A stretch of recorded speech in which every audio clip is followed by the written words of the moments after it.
Good morning students. Chapter number 2 चल रहा था जिसमें हम फंडामेंटल्स ऑफ कंपोजिशन पढ़ चुके हैं। आज हम उसका नेक्स्ट एंड इम्पॉर्टेंट टॉपिक देखेंगे, इंडियन ट्रेडिशनल आर्ट के फंडामेंटल्स। बच्चों, पहली बार यशोधर पंडित ने अपनी बुक जयमंगला में इस चित्रकला के इन सिद्धांतों का सबसे पहले उन्होंने ब्यौरा दिया है, जिसमें उन्होंने बताया कि चित्रकला के 6 सिद्धांत हैं और इन 6 सिद्धांतों का पालन करने के लिए हर चित्रकार को जरूरी है, करना ही चाहिए, जिसकी वजह से जो चित्र हैं वो खूबसूरत तो बने ही बने, साथ ही साथ में उनमें किसी तरीके की कोई खामी ना रहे। इसके लिए उन्होंने इन 6 सिद्धांतों के बारे में बताया है। चित्रकला के ये 6 सिद्धांत हैं।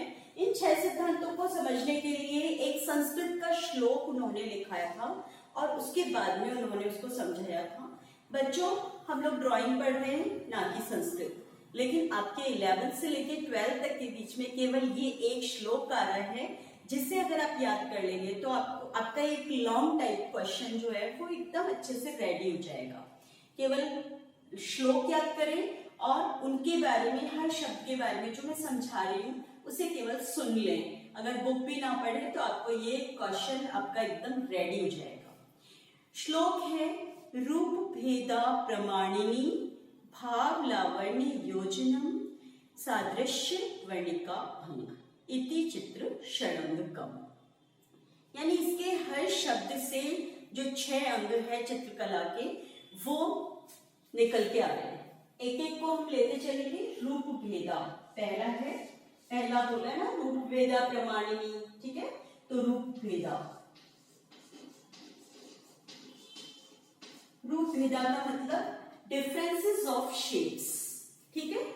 रूप भेदा, अब रूप भेदा का मतलब ये है कि संसार में जितनी भी आकृतियां होती हैं, चाहे वो सजीव हो या वो निर्जीव हो, उन आकृतियों में कोई ना कोई अंतर अवश्य होता है, जिसकी वजह से उसे हम इजीली डिफरेंशिएट कर पाते हैं, अलग अलग पहचान पाते हैं। 2 जुड़वा भाई बहन होते हैं, 2 जुड़वा भाई होते हैं या 2 जुड़वा बहनें होती हैं, वो एक ही टाइम पे बॉर्न हुए होते हैं, तब भी उनमें कोई भी सब लोग कंफ्यूज होते रहते हैं, अरे ये बिल्कुल सेम है। और कभी कभी तो ऐसा होता है एक का नाम दूसरे को बोल दिया जाता है, इतना मतलब कंफ्यूजन क्रिएट होता है, कई बार इतने सिमिलर होते हैं, लेकिन तब भी कोई ना कोई तो ऐसा अंतर होता ही है जिसकी वजह से उन्हें अलग अलग पहचाना जा सके। इसी तरीके से ये जो नियम है वो हर एक शेप पे लागू होता है और संसार में जितने भी आकृतियां हैं उनके अलग अलग होने का उनके रूप पर ही डिपेंड होता है। इसलिए हम कह सकते हैं कि संसार की सारी आकृतियां जो हैं वो उसमें कोई ना कोई अंतर है, जिसकी वजह से हम उनको अलग अलग पहचान भी सकते हैं और ड्रॉ भी कर सकते हैं, इसी वजह से अलग अलग। नंबर 2 है प्रमाणिनी यानी प्रमाण। यहाँ प्रमाण का अर्थ अनुपात या प्रपोर्शन से है।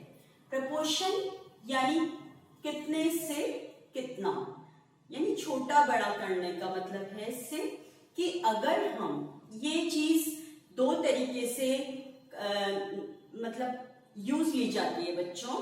एक तो कि सामने जो चीजें रखी है या जो आकृति है जिसको देखकर हम चित्र बना रहे हैं, उसमें और चित्र भूमि में, दोनों में आपस में कितना अंतर है। समझ गए आप कि हम जिस चीज का चित्र बना रहे हैं उसमें और हम जिस चीज पर चित्र बना रहे हैं, शीट हो या कुछ भी हो, जिस चीज पर चित्र बना रहे हैं उन दोनों के आकार में कितना अंतर है। एक तो हमें यहाँ अनुपात का ध्यान रखना पड़ेगा, उसी अनुपात में उसे छोटा या बड़ा करना होगा, तभी हम चित्र भूमि पर पूरे के पूरी आकृतियों को अंकित कर पाएंगे। और दूसरी तरह से अनुपात का कैसे ध्यान रखा जाता है कि उन आकृतियों में परस्पर भी हमें अनुपात का ध्यान रखना पड़ता है। जैसे आप लोगों के सामने एक सिंपल सा उदाहरण देखो, जग और कप रख दिया मैंने, और मैंने कहा कि आप ये जग और कप को आपको बनाना है।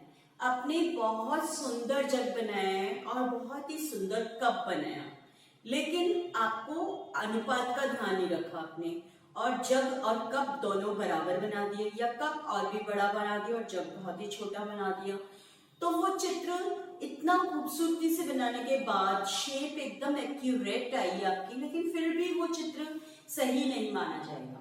उसकी प्लेस भी एकदम सही होनी चाहिए कि वो पूरा देखना पड़ता है हमें कि किस जगह पर जग आ रहा है, उसके आधी या चौथाई कहाँ तक जग कप की ऊंचाई है, मोटाई में उन दोनों में कितना अंतर है आपस में, और किस जगह पे हम उसको अंकित करें। चित्र के बीच में एक लाइन खींची जाती है, फिर देखा जाता है कि ये हाफ पार्ट में किस जगह से शुरू हो रहा है, हाफ पार्ट के कहाँ तक जग आएगा, उसके कहाँ से कप शुरू होगा। तो इन सब के लिए हम एक रफली मेजरमेंट लेके पेंसिल से ही, और उसको एक लाइन बस अधूरी से लाइंस के थ्रू या कुछ मार्किंग कर देते हैं कि बस यहाँ से यहाँ तक मुझे जग बनाना है, यहाँ से यहाँ तक मुझे कप बनाना है, और इतनी उसकी मोटाई रखनी है। तो इस तरीके से अगर हम प्रपोर्शन का ध्यान रखेंगे तो ऐसा होता है बच्चों कि जिसमें जैसा हम चित्र देख रहे हैं ना, बिल्कुल उसका उतना ही रिड्यूस फॉर्म यानी उतना ही छोटा फॉर्म हमारे पास में हमारे पेज पर होता है, या उतना ही बड़ा फॉर्म उसका हमारे पेज पर होता है। ठीक है बच्चों, आपने देखा होगा बड़ी बड़ी बिल्डिंग्स होती है और उनके छोटे छोटे से मॉडल्स के चित्र बनाए जाते हैं, है ना। तो इसी तरीके से हम अनुपात का ध्यान रखते हैं। तीसरा सिद्धांत है भाव। भाव यानी एक्सप्रेशंस, फेस एक्सप्रेशंस। ठीक है बच्चों, और इसको फेस एक्सप्रेशंस को क्या माना गया है? इंटरनल ब्यूटी यानी कि आंतरिक सौंदर्य। इंटरनल ब्यूटी क्यों कहा गया है? फेस के ऊपर तो जो भी एक्सप्रेशंस होते हैं वो हमारे को बाहर नजर आता है, तब भी इसको इंटरनल ब्यूटी क्यों कहा गया है? अगर हम खुश होते हैं तो हमारे फेस पे वो खुशी झलक जाती है, और फेस देखते ही पता चल जाता है। कोई भी एकदम से आप लोगों को पॉइंट आउट कर लेता है कि ये बहुत खुश है, यानी कि इसके अंदर क्या चल रहा है, खुशी चल रही है। कोई बहुत दुखी होता है तो वो अपने दुख को छुपा नहीं पाता और उसके फेस पर वो चीज झलकी जाती है ना। तो इसलिए इसको इंटरनल ब्यूटी कहा गया, क्योंकि हमारे फेस एक्सप्रेशन का कनेक्शन हमारे मन से होता है बच्चों। ठीक है, हम मन में दिमाग में जो सोच रहे होते हैं ना, आश्चर्य कर रहे होते हैं, दुखी होते हैं, परेशान होते हैं, खुश होते हैं, है ना, बहुत ज्यादा उत्साही होते हैं, ये सारी चीजें हमारे फेस के एक्सप्रेशंस शो कर देते हैं। ठीक है, जिसकी वजह से हम क्या होता है कि इसे इंटरनल ब्यूटी कहा गया है। और ऐसा माना गया है कि वे चित्र जिनमें की फेस पर कोई एक्सप्रेशंस नहीं दिखाए जाते हैं, वो चित्र एक डेड बॉडी के समान होते हैं। ठीक है, यानी एकदम मृत शरीर के समान होते हैं, निर्जीव चीज के समान होते हैं। और अगर हमने फेसेस पर एक्सप्रेशन शो किए हैं तो उस चित्र में चार चांद तो लगी जाते हैं, साथ ही साथ में उसे दिल कहा जाता है चित्र का, कि भाई चित्र जो है उसका दिल धड़क रहा है, इट मीन्स बोलती हुई पिक्चर बनाई गई है, ऐसे कहा जाता है। ठीक है, तो इसीलिए हमें चेहरों के भावों को भी दिखाना अनिवार्य होता है। ये है इंडियन ट्रेडिशनल पेंटिंग्स के फंडामेंटल्स का तीसरा पार्ट। ठीक है बच्चों, मैंने आपको बताया 6 पार्ट्स है, उसमें से ये 3 पार्ट्स है। 3 पार्ट्स के बारे में आप लोग अच्छे से सोचिएगा, समझिएगा, लर्न करिएगा, और बचे हुए 3 पार्ट्स को हम देखेंगे नेक्स्ट लेक्चर में। Okay, bye, thanks.